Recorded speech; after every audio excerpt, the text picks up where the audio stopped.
le premier Beth Amikdash, il était connu et annoncé que l'exil durait 70 ans. D'accord? Il s'était annoncé que ça durait 70 ans et les nations du monde le savaient. Et les rois qui nous dominaient le savaient. Donc Nabucodonosor le savait, Balthazar, Belshazzar le savait, et Achashverosh aussi le savait. Et donc, ce qu'ils voulaient absolument, c'est éviter qu'on retourne, parce qu'ils savaient que ça signifiait également leur chute et ça signifiait aussi reconstruction du Beth Amikdash. Et beaucoup de choses se sont organisées dans les nations du monde, et notamment le festin de Achashverosh et le festin de Balthazar aussi avant lui, s'est organisé autour d'une erreur sur le calcul des 70 ans. Parce qu'il était marqué dans les Nevi'im que ça durait 70 ans, mais il y a eu des erreurs. Et pas uniquement les Goïms se sont trompés, il est marqué dans Masalat Megillah qu'on va voir tout de suite, que même Daniel s'est trompé aussi dans le calcul. Alors il est marqué dans Masalat Megillah, Daf Yud Aleph Amud Bet, Bayami Mahem, c'est marqué dans la Megillah, Shevet HaMelech, quand le roi s'est posé. Il est marqué juste après, Bishnat Shalosh, la 3e année de la royauté de Achashverosh. Nous dit Rava sur place, qu'est-ce que signifie quand le roi s'est posé? Leachar shenityashva da'ato. Une fois que l'esprit de Achashverosh s'est apaisé. Pourquoi l'esprit de Achashverosh s'est apaisé? Parce qu'il s'est dit, Belshazzar, donc Balthazar, il a fait son calcul et il s'est trompé. On sait que Balthazar avait fait un festin pour fêter le fait que le Ham Israël ne retournerait pas en Eretz Israël. Il avait fait son calcul, il s'est dit les 70 ans sont passés, ils ne sont pas rentrés, donc maintenant ce que je vais faire, il a mis les habits du Kohen Gadol et il a fait un festin. Il a voulu décourager le Ham Israël. Et là, cette nuit-là, Balthazar est mort. Et donc, Achashverosh a fait son calcul et lui était très content. Il a dit, moi c'est bon, j'ai fait mon calcul. Lui s'est trompé et moi je ne me suis pas trompé, je ne vais pas me tromper. C'est pour ça il tiashva da'ato. Donc son esprit s'est apaisé. J'ai fait mon calcul et je ne me suis pas trompé. Et là, qu'a dit Achashverosh? Il a dit, Shivim, il y a eu les 70 ans qui sont passés. Je vais sortir les kelim du Beth Amikdash et je vais les utiliser. Donc de nouveau, encore une fois, Achashverosh aussi n'était pas on a l'impression que c'est un petit peu une victime. Achashverosh c'était un grand rachat. Et d'ailleurs on sait que quand Achashverosh a demandé à Esther qui veut tuer le peuple d'Israël, eh bien qu'a fait Esther? Elle voulait pointer son doigt vers Achashverosh. Lui. Et en fait il y a un malach qui a détourné son doigt, qui a mis vers Haman. Et parce que Esther savait que c'était un grand ennemi que Achashverosh était un grand ennemi du Ham Israël. Du Ham Israël. Donc Achashverosh était à la fin des 70 ans et il se dit bon, très bien, je vais tenter ma chance. Alors quel rapport et que vient faire Haman ici? Eh bien Haman aussi n'apparaît pas juste au moment où il fait sa xéra. Haman avait un fils qui s'appelait Shimshai Sifra. Shimshai, qui était à Yerushalayim. Il était à Yerushalayim et Achashverosh avait autorisé à un moment à commencer à reconstruire le Beth Amikdash. Et donc Shimshai, qui était le fils de Haman, guidé par Haman, envoie une lettre à Achashverosh pour lui dire il faut absolument arrêter la construction du Beth Amikdash. Et donc les Juifs avaient commencé à reconstruire le Beth Amikdash et là, Achashverosh, sous la demande de Haman, dit on arrête la construction du Beth Amikdash. Donc Haman était déjà entré en piste, puisque Haman savait qui il était lui-même. Il savait très bien qu'il était descendant de Amalek. Il était l'arrière-petit-fils descendant direct de Agag, le roi de Amalek. Et donc toute l'idée de Haman, tout ce qui sous-tendait la démarche de Haman, c'était surtout d'empêcher la reconstruction du Beth Amikdash. Donc Haman n'était pas le premier venu, il savait très bien ce qu'il faisait. Il avait déjà commencé son plan avant, puisque c'est à cause de lui que la construction du Beth Amikdash a été arrêtée. Et donc, on retrouve Aman maintenant avec sa fameuse Xéra, et il veut donc intervenir pour maintenant, non seulement empêcher la reconstruction du Beth Amikdash, et il veut détruire tout le Ham Israël. On va essayer de comprendre pourquoi il veut détruire tout le Ham Israël. Quand on dit qu'il est un petit-fils de c'est vraiment le petit-fils. Oui. Agagi. Agag, c'était le roi de Amalek. Donc il savait de qui est de Amalek. Tout est fait Bekavana. Donc Aman sait très bien qui il est. Il sait qu'il est le descendant de Amalek. Et il veut détruire tout le Ham Israël. Très bien. Alors pour comprendre le Shior Bezrat Hashem, il faut faire une introduction. C'est que Aman Aracha, Miloshara Kavanot, était un grand astrologue. D'accord. Donc non seulement c'était un rachat, mais en plus c'était un grand astrologue. Et il savait exactement ce qu'il faisait, et il savait exactement pourquoi il faisait. Et sa femme, Zeresh, c'était une très grande sorcière aussi. Et c'est elle qui lui a conseillé de pendre Mordechai sur l'arbre. On expliquera après pourquoi Bidiouk sur l'arbre. Mais en tout cas, Aman non seulement savait qu'il était de la descendance de Amalek, et en plus, c'était un grand astrologue, c'est-à-dire qu'il avait vu dans les mazalotes des choses, et il a voulu agir. On va essayer de comprendre pourquoi, dans une certaine dimension, il avait raison, Aman, parce qu'il a vu des choses qui étaient vraies dans les astres et dans les mazalotes. Alors, premièrement, il était très content quand il a fait son tirage au sort, parce que c'est tombé exactement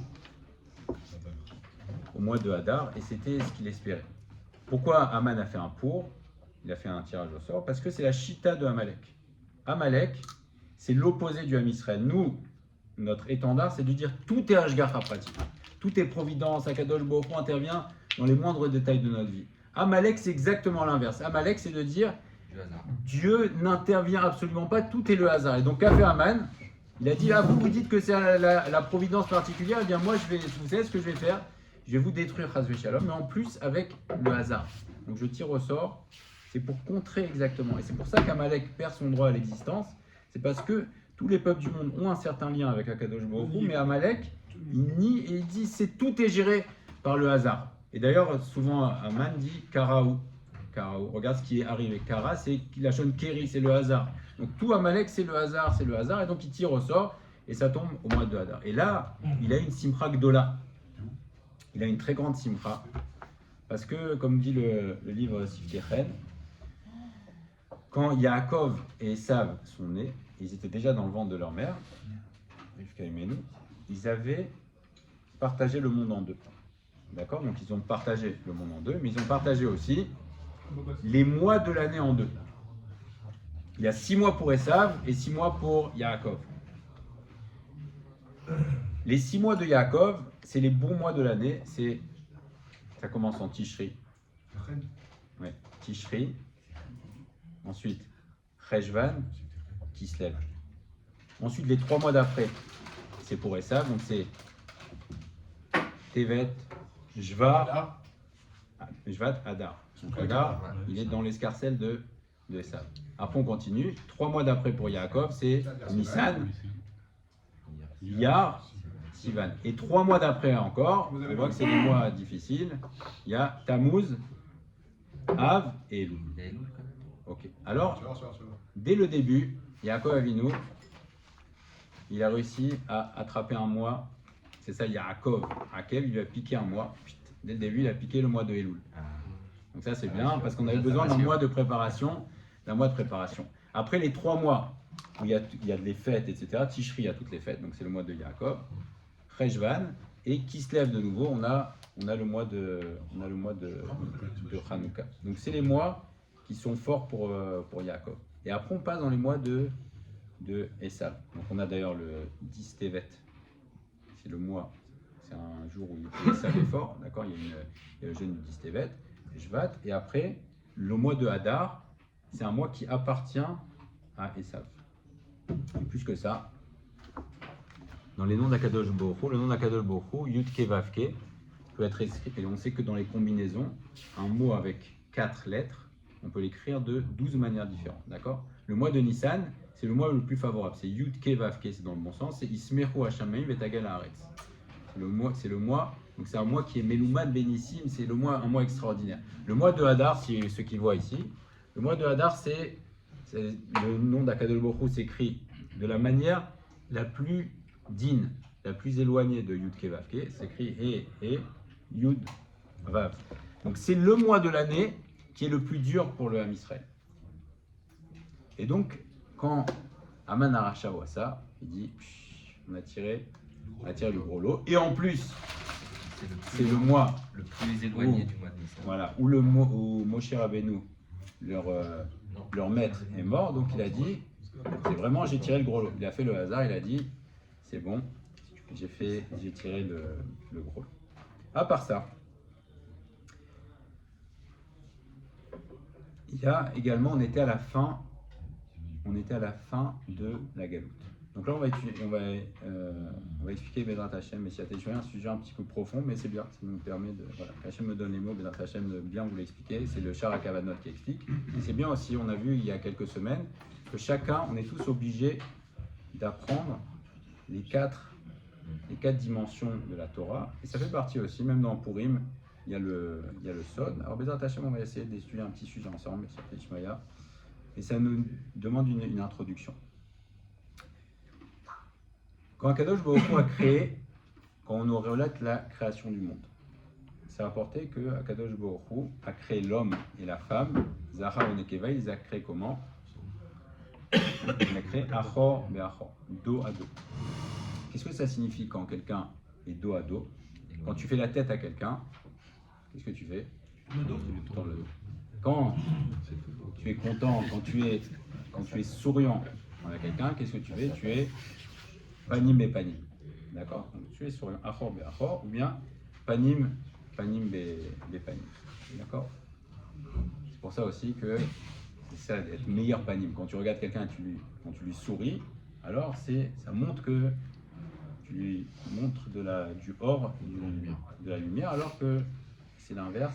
Achor be achor, c'est le din. Donc Akadosh Baruch Hu a créé Achor Be'achor, Adam Arishon et Chava. C'est aussi la confiance, non? Comment? C'est aussi la confiance. Si tu vas dans cette direction, je te couvre. Si on va dans cette direction, je te couvre. Achor Be'achor, Sans l'armée. le din. C'est le din. Si je te parle comme ça prouve que toujours. Achoraim, c'est le. D'accord? Maintenant, ce dont on va parler est une introduction très importante, même si on comprend à partir de la création de Adam et Chava. Là, on va parler des mondes spirituels, donc il n'y a rien de matériel, d'accord? Mais c'est pour comprendre Achor et Achor. Donc Akadosh Baruch Hu a créé l'homme et la femme, c'est Zachar ou Nekeva, et c'était Achor et Achor. Maintenant, quand Akadosh Baruch Hu a voulu les séparer, qu'est-ce qu'il a fait? Il a fait ce qu'on appelle la Nessira. Nessira, il faut séparer si deux personnes, s'il y a deux siamois, qu'est-ce qu'il faut faire? Et après, il faut les ramener face à face, c'est comme les chérubins. Les Krouvim ont dit qu'ils étaient face à face, et après, il y avait un est qu'ils se mettaient dos à dos, et quand ça allait bien, ils se mettaient face à face. Top. Alors là, je vais vous faire passer des feuilles, vous allez voir, faites à plusieurs. On va expliquer les Hashem, voilà, c'est ça qui est un petit peu... C'est bon, je vais passer les feuilles. Pour les rapprocher, les a Voilà. séparés finalement. Ok. Alors, Alors, là, ce que vous voyez ici, en fait, il faut pousser à plusieurs. Ok. on fera nous trois. Ok. Tu mets le milieu. Donc dans la structure que Akadosh Baruch Hu a créée, ça, ce que vous voyez ici, c'est Olam Ha'atzilut. Ok. Donc, vous voyez en haut, il y a marqué Abba, Ima. Vous voyez en haut. Abba, Ima, Zaïranpin, et en bas il y a marqué Léa et Rachel. Ici, regardez. Il y a marqué Abba, Ima, Zaïranpin, et là il y a marqué Rachel. Ok. Donc ça ce sont les sphirotes. Les sphirotes. Abba, c'est ce qu'on appelle la sphira de Chorma. Ima, c'est ce qu'on appelle la sphira de Bina. Après, ce qu'on appelle Zaïranpin, donc ce sont les 6 sphirotes, Chesed, Gvura, Tiferet, Netzar, Od, Yesod. D'accord? Et ce qu'on appelle Rachel, donc c'est la Malchut, c'est la dernière sphira.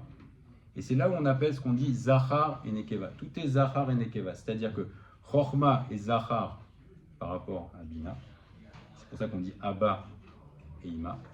Et Zahir Enpin, qu'on appelle Za, par rapport à Malchut, par rapport à Rachel, c'est Zachar et Nekeva. D'accord? Et toujours le principe, il y a deux principes fondamentaux dans les Sphirot, c'est que celui qui est plus élevé est plus caché. Donc Chochma se cache quand il se dévoile dans Bina.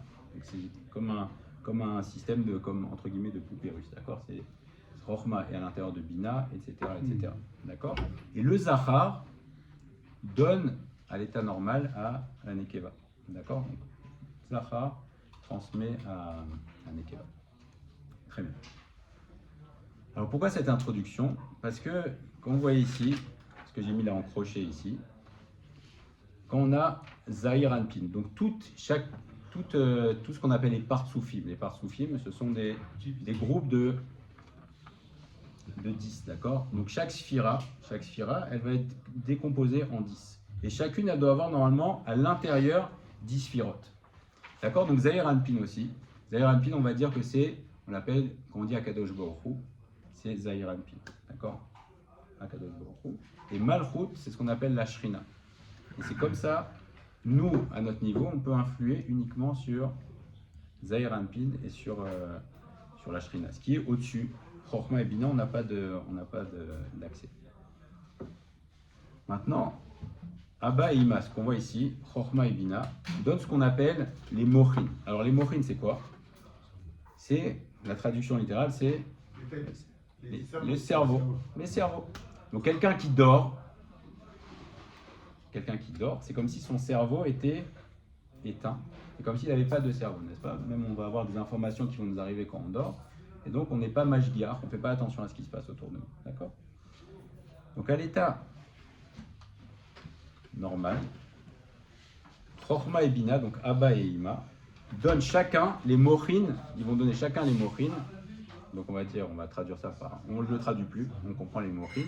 Ils vont donner, Chochma va donner des mochin, vous voyez ce qui est mis en, ici, là, si voilà.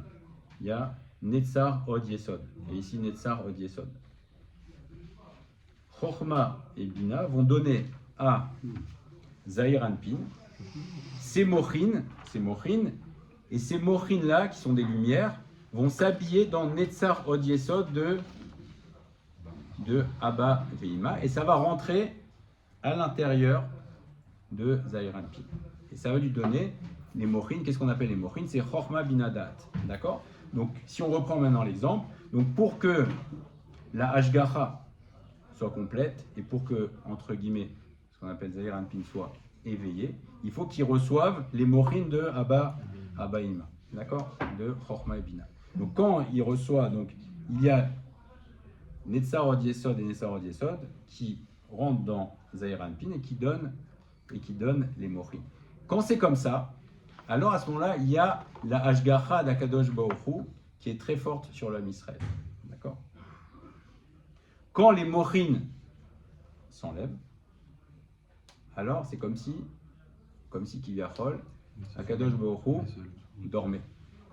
Et donc il n'y a plus, en tout cas il n'y a plus de Hashgacha visible sur l'homme Israël et il n'y a plus de protection visible pour l'homme Israël.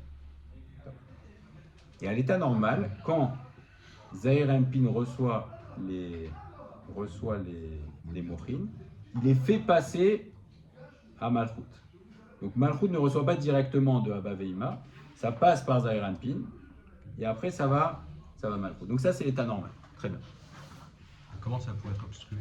Comment ça pourrait obstruer? C'est-à-dire Comment Zahir Anpin ne pourrait pas recevoir de Chochma Bina? Zahir Anpin reçoit et les passe à Malchut. Ouais, mais t'as dit que c'est l'état normal. Voilà. C'est un état anormal. Alors on va voir maintenant.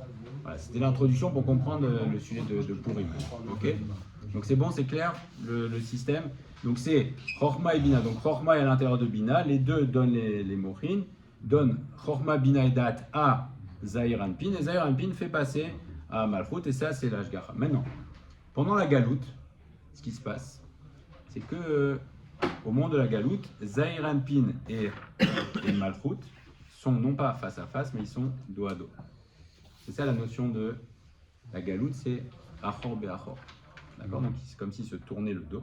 Et quand ils se tournent le dos, c'est comme l'idée des chérubins aussi. Quand ils se tournent le dos, c'est-à-dire que ça ne va pas. Quand ils sont panim et panim, ça veut dire que ça va. Donc pendant toute la durée de la galoute, eh bien, c'est achor be'achor. Maintenant, quand Kadosh Baruch Hu veut amener la Géoula au Am Israël, alors la Géoula, c'est ce qu'on appelle Zachor. Zachor, c'est quand tu te rappelles de quelqu'un, c'est Zachor. Quand on est comme ça, c'est Tishkar. Tishkar, oublie. Et quand tu es comme ça, c'est Zachor. Donc quand Kadosh Baruch Hu veut amener la Géoula au Am Israël, il faut repasser de cette situation de Achor Be'achor à Panim et Panim. Mais qu'est-ce qu'il faut faire pour ça? Il faut couper. Il faut couper. D'accord, il faut faire ce qu'on appelle une Nessira. Alors on rappelle que tout ça, c'est pas physique, c'est spirituel, mais c'est le Shara Kavanot qui nous explique, c'est pour comprendre ce qui se passe dans les mondes supérieurs. Et donc, il faut à ce moment-là couper. Et comme pour un homme, si on veut couper, qu'est-ce qu'il faut faire? Il faut faire comme une anesthésie. Comme une anesthésie. Alors, qu'est-ce qui se passe quand Akadosh Baruch Hu veut refaire passer Panim et Panim? Alors il faut couper. Et pour ça, ce que fait Akadosh Baruch Hu, il enlève les mochines à Zaïr Anpin et ça devient, c'est ce qu'on appelle la dormita. Ça vient de là le mot dormir. La dormita, c'est qu'il enlève les mochines de Abba et Ima, ce qu'on voit ici. Donc il enlève. Et donc Zaïr Anpin se retrouve comme s'il était en train de dormir. Et donc s'il est en train de dormir, alors la Hashgacha d'Akadosh Baruch Hu, la providence de Akadosh Baruch Hu sur l'Am Israël, n'est pas visible et on a l'impression que le Am Israël est abandonné. Et tout ça, Haman Aracha le savait. Et c'est pour ça qu'il vient dire à Achashverosh, il lui dit Yeshno Amechad. C'est quoi Yeshno? Comment on dit dormir en hébreu? Okay. Donc il a dit Yeshno, il a dit leur Dieu, il dort. Parce que il savait que maintenant c'était la dormita. Et donc, dormita, c'est-à-dire qu'il y a la Hashgacha du Am Israël, de Akadosh Baruch Hu sur l'Am Israël n'est pas visible. Et donc, il voyait Haman, non seulement c'était tombé au mois de Hadar, et en plus, il savait qu'à la fin des 70 ans, toujours, quand Akadosh Baruch Hu veut amener la Géoula, et c'est valable à la fin de toutes les galouillottes, et on comprend la Niudati, ce qui s'est passé au moment de la Shoah, juste avant la Géoula. C'est que, comme si la Hashgacha d'Akadosh Baruch Hu n'était plus visible, et comme si le Am Israël était plus visible. Et d'ailleurs, on voit que Haman et Hitler Aracha, les deux, c'est de Amalek. Donc c'est l'idée qu'avant la Géoula, avant d'amener la Géoula, il y a cette notion de dormita, et donc c'est comme si le Am Israël était abandonné. Quand vous dites plus visible, c'est qu'elle n'existait pas ou qu'on ne la voyait pas? Elle n'est pas visible. Dans le monde, on a l'impression que le Am Israël est abandonné, qu'il est livré à la merci. Et donc Haman savait ça. C'était un grand astrologue et il savait que non seulement c'était tombé le mois de Hadar, mais surtout qu'on était à la fin de la galoute et il ne voulait surtout pas que le Am Israël retourne en Eretz Israël et reconstruire le Beth Amikdash. Et c'est pour ça qu'il voulait détruire tout le Am Israël. Parce qu'il savait que s'il laissait un seul juif, alors ça pouvait repartir. Mais Mechila, Oui. mais c'est pas. On a l'impression que d'un côté il y a le hasard et de l'autre côté il y a tous ces calculs. C'est un peu antinomique le fait de dire que Haman il savait, c'était des calculs extrêmement précis finalement. Oui. Et on a l'impression en parallèle de ça qu'il fait un pour, qui genre il jette un truc en l'air et il verra quand est-ce que ça tombe. Alors que tout est Exactement. consciemment calculé quoi. C'est exactement ça. C'est Amalek, sa force, il s'appelle un letz, Amalek. C'est un moqueur. C'est-à-dire qu'il prend, et c'est ce qu'il faisait, il coupait aussi la Brit Mila des Juifs, il prenait, il jetait en l'air. C'est exactement ça. C'est le bisayon, il sait, mais il dit je viens et je m'élève. Quand il est venu à Yetziat Mitzrayim, il savait très bien ce qui se passait, mais il vient, il dit je m'en fiche. Moi j'en ai rien à faire, je suis prêt à mourir, mais je viens, et effectivement, la letzanout, c'est quoi? C'est la moquerie. C'est un moqueur Amalek. Donc il sait tout, mais il vient dire je vais vous montrer que c'est faux. Ou en tout cas qu'on peut passer outre. Donc effectivement, il sait tout Haman. Et donc il vient et il dit c'est le bon moment maintenant. C'est le bon moment, il y a la dormita. Je ne veux pas qu'il y ait la Géoula parce que je sais que la Géoula se passe juste après. Et donc il vient et maintenant à ce moment-là, il vient s'attaquer il vient s'attaquer au Ham Israël. Mais ce qu'il ne sait pas, c'est que Akadosh Baruch Hu n'abandonne jamais le Ham Israël. Donc effectivement, il avait raison que Zahir Anpin était dans la dormita. Mais ce qui se passe à ce moment-là, c'est le Shara Kavanot qui nous le dit, quand il y a la dormita de Zahir Anpin, eh bien les mochin dont on a parlé, les mochin de Abba et Ilma, viennent, mais rentrent directement maintenant où ça? Dans Malchut. Ça, il ne le savait pas maintenant. Donc ça rentre directement dans Malchut. C'est le fameux moment où Mordechai, Kaviachol, Amelech, il dormait, mais après il n'arrive pas à dormir, il prend ses frères et chronotes, et là après il. Ça, c'est un autre sujet, il me semble. Donc là, la Malchut, ça vient directement dans la Malchut. Et qu'est-ce qui se passe à ce moment-là? Ça, c'est le secret de Esther et de Mordechai. Parce que Akadosh Baruch Hu, à ce moment-là, fait que il y a l'Ashgacha. Il y a une Ashgacha, mais qui est cachée. Et donc Akadosh Baruch Hu, à ce moment-là, fait rentrer les Mochin dans la Malchut. Et quand ça rentre dans la Malchut, alors il a fait deux Nissim, les Niflaot, Akadosh Baruch Hu. C'est que premièrement, il a augmenté énormément les Mochin dans la Malchut. Et ça, nous dit le Shara Kavanot, c'est l'éclairage de la Neshama de Esther. Et deuxièmement, il a fait aussi venir un éclairage qui normalement n'est jamais dévoilé. Ce qu'on appelle le Yesod de Chochma, ça normalement c'est jamais dévoilé. Et au moment de Purim, il a dévoilé ça. Il a dévoilé cette lumière qui ne se dévoile jamais habituellement. Et ça, c'est l'éclairage de la Neshama de Mordechai. Et donc c'est Mordechai qui a reçu et qui a éclairé Esther. C'est la Neshama, l'éclairage de la Neshama de Mordechai. Et ça, cet éclairage-là, normalement, n'est jamais dévoilé. Puisqu'on a dit que normalement, Abba, Chochma, est toujours caché. Il est toujours caché à l'intérieur. Et là, exceptionnellement, Akadosh Baruch Hu a dévoilé cette lumière. Et quand il y a eu le dévoilement de cette lumière, alors c'est pour ça que Haman voulait tuer Bidiouk Mordechai. Parce qu'il savait que par Mordechai, arriverait la Géoula. Et c'est pour ça qu'il a voulu s'élever, il a voulu s'élever directement contre Mordechai. Oui. En fait, la Géoula, elle vient toujours, je m'explique, par les hommes. Ça veut dire qu'après, elle transfère par les femmes. Ça veut dire que là, comme dans le système qui est évoqué, c'est-à-dire la Chochma, qui est l'homme, donne à la femme, à la Bina. Et après, la Bina, c'est elle qui travaille la Tzlacha, la Géoula, pour après donner à la fin le fruit de ça, c'est-à-dire en l'occurrence le Da'at, tout plus loin le Malchut, mais c'est le système en fin de compte que l'homme il est toujours à la base de. Et la femme, fait un travail entre guillemets des deux, quoi. Et là, c'était Mordechai qui devait donner, comme le Shemesh Yaréar, comme l'homme, comme Yosef, le Shemesh c'est le père, l'Yaréar c'est la mère, et qui donne, le soleil, il donne à la lune qui reflète. Il y a toujours ce système-là. Mais là, il y a eu les deux, il y a eu l'éclairage des deux en même temps. Il y a eu non seulement l'augmentation des Mochin, et là c'est l'éclairage de Esther, et à part ça, il y a eu aussi la Ehara de la Neshama de Mordechai. Alors les deux ont amené, c'est Mordechai et Esther. Il y a toujours cette notion de Zahra et Nekeva, et donc à ce moment-là, Haman veut s'élever et veut tuer Mordechai, parce qu'il sait que lui, c'est la Ehara Gdola. Et donc il s'élève contre Mordechai. Pardon, mais comment, si Zahir Alpine est quelque part endormie, Oui. comment est-ce que la lumière dans ce cas-là de Chochma et Bina a pu descendre dans Malchut directement? Alors ça vient directement, c'est ça le Comment mess. et par quoi? Par quel canal? Pareil, Netzarod Yesod de Chochma et Bina viennent et rentrent directement dans Malchut. Et donc quand ça rentre directement dans Malchut, ça donne des éclairages très particuliers qui sont les éclairages de Mordechai et Esther. Et c'est pour ça qu'on dit qu'il n'y a jamais eu de Nes Gadol comme le Nes de Purim. Parce que cet éclairage-là qui s'est révélé au moment de Purim, c'est un éclairage qui ne se révèle jamais.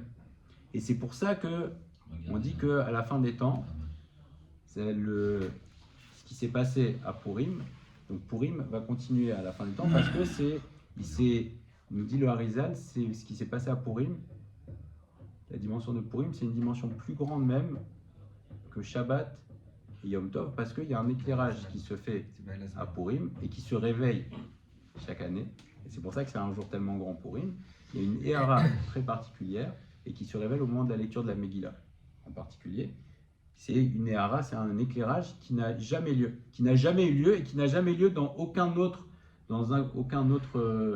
jour, Qui est en dehors du temps. jour de l'année. Comment? C'est en dehors du temps. C'est un éclairage particulier qui a eu une fois, c'était pour sauver le Ham Israël et c'était unique. Et donc Aman, quelque part, avait raison sur le plan, on va dire, logique. Et même si c'était, comme tu disais, Daniel, des calculs très élevés, il était en train de voir dans les astres le mois de Hadar, et il y voyait aussi, il savait qu'il y avait la Dormita, etc. Donc, dans ses calculs, Aman Aracha, il avait raison. C'était une période catastrophique. Mais c'était sans compter l'amour de la Kadosh Baruch Hu pour l'Am Israël. C'est qu'il y avait, donc les Mochim étaient, il y a toujours la Hashgacha du Ham Israël. Et ce qui a sauvé le Ham Israël, c'est la Tchouva. La Tchouva. Donc on a vu que Aman avait toutes les raisons de vouloir frapper à ce moment-là, parce que c'était la fin de la Galoute, parce que c'était juste avant la Géoula, parce qu'effectivement, il y avait une baisse apparente de la Hashgacha d'Akadosh Baruch Hu, et parce que le mois de Hadar, c'est le mois le plus défavorable pour le Ham Israël, et c'est ce qu'a fait Akadosh Baruch Hu quand on dit Vena Aforcho. Qu'est-ce qu'il a fait? Il a, le mois de Hadar, on a vu que le nom d'Akadosh Baruch Hu, Yud Ke Vav Ke, s'écrit He, Yud Vav, c'est l'inverse. Et qu'est-ce qu'il a fait? Il a fait Vena Aforcho. C'est le Rav Friedman qui nous dit qu'il a transformé le mois de Hadar, il a rendu comme le mois de Nissan, Yud Ke Vav Ke. Quand Esther lui dit à Achashverosh, elle lui dit, quand elle l'invite au festin, elle lui dit Yavo Hameler Ve'aman Hayom, Yud Ke Vav Ke. Donc Akadosh Baruch Hu, il a renversé, c'est ça Vena Aforcho. C'était le mois le plus difficile de l'année, et Akadosh Baruch Hu, Bisrut Hatshuva, et par l'amour qu'il a pour l'Am Israël, il a pris ce mois de Hadar, il a remplacé Yud Ke Vav Ke, c'est les mêmes lettres c'est la même manière d'écrire que Nissan. Donc il a rendu un mois aussi élevé que le mois de Nissan, et de la même manière que pour Tishri, on a un mois de préparation, et Loul, et maintenant aussi le mois de Hadar aussi, c'est la préparation à la Géoula de Nissan. Et c'est pour ça que c'est les 2 mois, on dit Ben Géoula et Li Géoula, et à Purim, il y a une Géoula, et à Nissan aussi, il y a la Géoula. Et pour terminer, pourquoi Aman, pourquoi Zeresh, la femme de Aman, a voulu le pendre sur l'arbre? Alors, le mot, ce qui représente la Gdusha, qu'on appelle Sadé. On dit Hakal Tapurin. Le Sadé, c'est la Gdusha. Shin, Dalet, He. Tout est dans l'ordre. Shin, c'est 300, c'est 3. Dalet, 4. Et He, 5. Ce qui représente l'inverse, c'est le Sheker. Sheker. Shin, Kouf, Resh. C'est inversé. Mais ce sont les mêmes lettres. Si on voit, le Shin. Ensuite, le Kouf, c'est comme un He, mais il y a quelque chose qui tire. Et après, le Resh, c'est comme le Dal. Ok. Donc, ce qu'a fait le Sheker c'est Aman, il veut prendre de la Gdusha inversée. Et donc, il reforme un mot, comme le Sheker. Donc, Shin, le Kouf, on arrête là. Et après, le Resh qui ressemble au Dalet. Maintenant, il y a une petite pointe en plus. Et c'est ça le sod du Hetz. Il a fait sur une potence. Le Hetz, le Kouf, c'est il veut prolonger. Et ça, c'est la queue du Nachash. La queue du Nachash, c'est le Zanav du Nachash. Donc, ce qu'elle voulait faire, Zeresh, c'était ça, c'est tirer, faire le Sheker. Donc, Shin, le Kouf, c'est tirer le Zanav du Nachash, donc les forces du mal, et la tirer. Et c'est pour ça qu'elle a fait une potence. Elle a fait une potence, c'est le secret du Hetz. Elle a fait une potence C'est pour ça qu'elle était longue. La queue du Nachash. aussi, c'est pour Ça, c'est Vashti. Ah, c'est Vashti. Et donc, c'est pour ça qu'elle a fait une potence. Et Akadosh Baruch Hu, donc, a tout inversé. Donc, effectivement, on voit que dans leurs calculs, aussi bien Aman, il a vu le mois de Hadar, il a vu la Dormita. Elle, Zeresh, c'était une sorcière terrible. Elle a voulu faire le Hetz aussi, le pendre sur la potence. En faisant, ça représente la queue du Nachash pour annuler. Elle voulait tuer justement Mordechai dessus, qui représentait la Géoula et le Goël. Et Akadosh Baruch Hu, ce qu'il a fait, c'est qu'effectivement, il a montré qu'il est toujours Mashgiach sur le Ham Israël, il a fait, c'est ça le sod de Vena Forhu, même s'il avait complètement raison sur le plan logique et sur le plan astrologique et tout ce qu'il voulait, et bien Akadosh Baruch Hu, ce qu'il a fait par amour pour le Ham Israël, et parce qu'on a fait Tchouva, alors il a fait Vena Forhu. D'accord. Vena